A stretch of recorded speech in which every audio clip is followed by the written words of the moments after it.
जरा सोचिए, कर्नाटक का एक साधारण सा कॉमर्स स्टूडेंट अपने अनुशासन और कभी हार न मानने वाले जज्बे के दम पर वर्ल्ड कप जीतने वाली टीम का हेड कोच बन जाता है। इस एक्सप्लेनेर में हम सिर्फ क्रिकेट के आंकड़ों की बात नहीं करने वाले हैं। हम उस शानदार सफर को डीकोड करेंगे कि कैसे एक युवा खिलाड़ी द वॉल में तब्दील हुआ और फिर उसी दृढ़ता का इस्तेमाल करके उसने एक ऐसा लीडरशिप ब्लूप्रिंट तैयार किया जो स्पोर्ट्स ही नहीं बल्कि किसी भी फील्ड के लिए एक मास्टर क्लास है। चलिए इस मास्टर क्लास में गहराई से उतरते हैं। हम इस पूरी जर्नी को कुछ अहम हिस्सों में बांटकर समझेंगे। द वॉल के बनने से लेकर उनके अटूट धैर्य, लीडरशिप में उनके ट्रांजिशन, रिजल्ट से ज्यादा प्रोसेस पर उनके फोकस, एक फियर फ्री माहौल बनाने की उनकी कला और फाइनली उस चैंपियनशिप ब्लूप्रिंट तक जिसने इतिहास रच दिया। कहानी शुरू होती है उनके शुरुआती दिनों से। एक तरफ कर्नाटक में कॉलेज की कॉमर्स की पढ़ाई चल रही थी और दूसरी तरफ डोमेस्टिक क्रिकेट की कड़ी ट्रेनिंग। ये सिर्फ टैलेंट की बात नहीं थी, ये एक स्टूडेंट एथलीट के बेहतरीन बैलेंस और अनुशासन की शुरुआत थी। इसी ग्राउंडवर्क ने उस शांत और एनालिटिकल लीडर की नींव रखी जिसे आज हम सब जानते हैं। अगर हम उनके करियर के शुरुआती माइलस्टोन्स को देखें तो ये एक परफेक्ट क्रोनोलॉजी है। 1991 में रणजी ट्रॉफी के साथ डोमेस्टिक क्रिकेट में कदम रखा, अपनी तकनीक को सालों तक निखारा और फिर 1996 में क्रिकेट के मक्का लॉर्ड्स में अपना ऐतिहासिक टेस्ट डेब्यू किया। और फिर सिर्फ 3 साल बाद 1999 के क्रिकेट वर्ल्ड कप में वो सबसे ज्यादा रन बनाने वाले खिलाड़ी बन गए। अब यहाँ एक बेहद दिलचस्प कॉन्ट्रास्ट है। टेस्ट क्रिकेट में तो उन्हें तुरंत कामयाबी मिल गई। लॉर्ड्स में डेब्यू पर ही 95 रन्स और एक ऐसी डिफेंस तकनीक जिसे भेदना नामुमकिन सा था। लेकिन वनडे क्रिकेट की शुरुआत उनके लिए काफ़ी मुश्किल रही। धीमे स्ट्राइक रेट की वजह से उन्हें काफ़ी स्ट्रगल करना पड़ा, यहाँ तक कि उन्हें टीम से ड्रॉप भी कर दिया गया। उन पर सिर्फ एक टेस्ट प्लेयर होने का ठप्पा लग चुका था। लेकिन असली चैंपियन वही है जो अपनी कमियों को पहचाने और बाउंस बैक करे, है ना?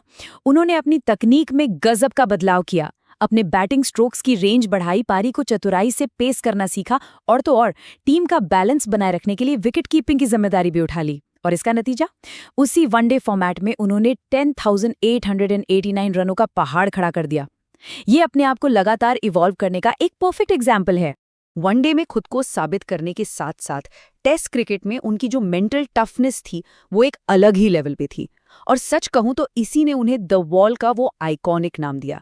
आइए इस धैर्य को जरा आंकड़ों के नजरिए से समझते हैं। अब स्क्रीन पर जो नंबर है ना, इसे ध्यान से देखिए। 31,258। ये टेस्ट क्रिकेट की हिस्ट्री में किसी भी बैटर द्वारा खेली गई गेंदों का वर्ल्ड रिकॉर्ड है। अगर इसे घंटों में बदलें तो ये क्रीज पर 736 घंटे से ज्यादा का समय बनता है। जरा सोचिए, दुनिया के सबसे खतरनाक बॉलर्स के सामने इतने लंबे वक्त तक अपना पूरा फोकस बनाए रखना, ये सच में माइंड ब्लोइंग है। उनके इस अभेद्य डिफेंस की तारीफ उनके सबसे बड़े विरोधी भी करते थे। लेजेंडरी स्पिनर शेन वॉर्न ने एक बार कहा था कि एक बार जब द्रविड़ सेट हो जाते थे तो उन्हें आउट करने के लिए एक साथ 1 दर्जन तोपें दागने के बराबर ताकत चाहिए होती थी। ये कोट साफ बताता है कि उनके नाम का खौफ और रिस्पेक्ट किस कदर था। तो आखिर ये रिकॉर्ड ब्रेकिंग फोकस मुमकिन कैसे हुआ? इसके पीछे उनकी बहुत ही सॉलिड फिजिकल और साइकोलॉजिकल तकनीकें थीं। दुनिया के सबसे तेज बॉलर्स का सामना करना, नंबर 3 जैसी सबसे प्रेशर वाली पोजीशन पर खेलना और सबसे बड़ी बात, बैटिंग को एक मेडिटेशन, एक ध्यान की तरह देखना।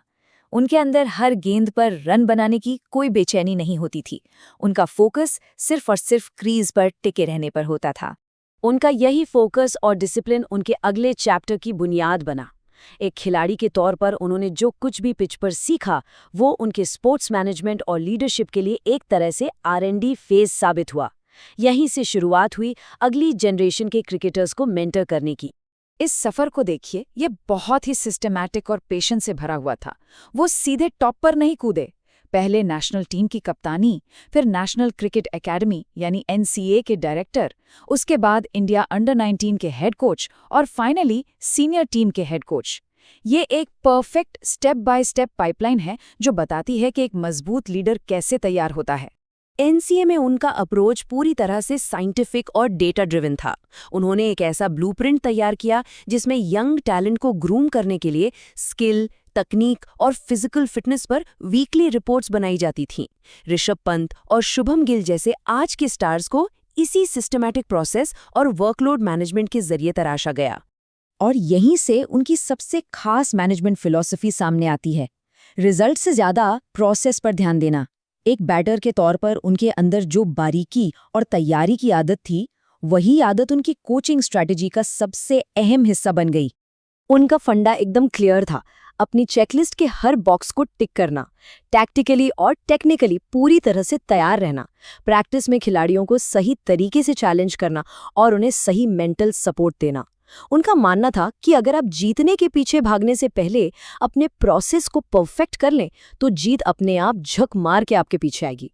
और इसी प्रोसेस का एक बहुत ही क्रूशियल पार्ट है, जिसे वो बिल्कुल पसंद नहीं करते थे, बार बार टीम में बदलाव करना। उनका साफ कहना था कि बार बार बदलाव करने से टीम में अस्थिरता आती है। इसके बजाय वो स्टेबिलिटी और कंटिन्यूटी पर भरोसा करते थे, जिससे खिलाड़ियों के बीच एक गहरा ट्रस्ट और कॉन्फिडेंस बिल्ड होता था। अब बात करते हैं एक ऐसे फैक्टर की जो किसी भी हाई परफॉर्मिंग टीम के लिए गेम चेंजर होता है। सिर्फ तकनीक नहीं, बल्कि खिलाड़ियों को साइकोलॉजिकली सिक्योर फील कराना। उनका फोकस था असफलता का डर, यानी फियर ऑफ फेलियर को पूरी तरह से खत्म कर देना। इसे साइकोलॉजिकल सेफ्टी कहते हैं। उनके लिए कोचिंग का मतलब सिर्फ इंस्ट्रक्शंस देना नहीं था, बल्कि पर्सनल कनेक्शंस बनाना था। एक ऐसा प्रोफेशनल माहौल जहां खिलाड़ी गलतियां करने से न डरें, लेकिन साथ ही उन्हें खुद को पुश करने का चैलेंज भी मिलता रहे। जब दिमाग से हारने का डर निकल जाता है, तो टीम का कलेक्टिव परफॉर्मेंस खुद ब खुद आसमान छूने लगता है। तो इस अथाह तैयारी, स्टेबिलिटी और फियर फ्री माहौल का नतीजा क्या निकला? कैसे ये सारी चीजें मिलकर एक ऐसी लेगेसी में बदल गईं जिसने फाइनली चैंपियनशिप के रिजल्ट्स दिए? आइए देखते हैं। ये टेबल शानदार ढंग से साबित करती है कि सही प्रोसेस हमेशा काम करता है। 2016 में इंडिया अंडर 19 को रनर्स अप बनाने से लेकर 2018 में उन्हें वर्ल्ड कप चैंपियन बनाने तक, फिर सीनियर टीम के साथ 17 में से 14 बायलैटरल सीरीज जीतना और इस पूरी जर्नी का सबसे बड़ा क्लाइमैक्स 2024 का T20 वर्ल्ड कप जीतना, ये सिर्फ जीत नहीं है, ये सालों की डिसिप्लिन का अल्टीमेट रिवॉर्ड है। इस एक्सप्लेनर को खत्म करने से पहले एक सवाल जो हम सबको खुद से पूछना चाहिए। द्रविड़ का ये द वॉल फ्रेमवर्क, जिसमें कमाल का धैर्य है, प्रोसेस पर अटूट विश्वास है और टीम के लिए साइकोलॉजिकल सेफ्टी है, इसे हम अपने खुद के ऑर्गेनाइजेशन या वर्कस्पेस में कैसे अप्लाई कर सकते हैं? जरा सोचिए, क्योंकि ये सिर्फ क्रिकेट की कहानी नहीं है, ये सस्टेनेबल सक्सेस का एक ऐसा ब्लूप्रिंट है जो कहीं भी काम कर सकता है। उम्मीद है इस चर्चा से आपको काफी कुछ नया सोचने को मिला होगा।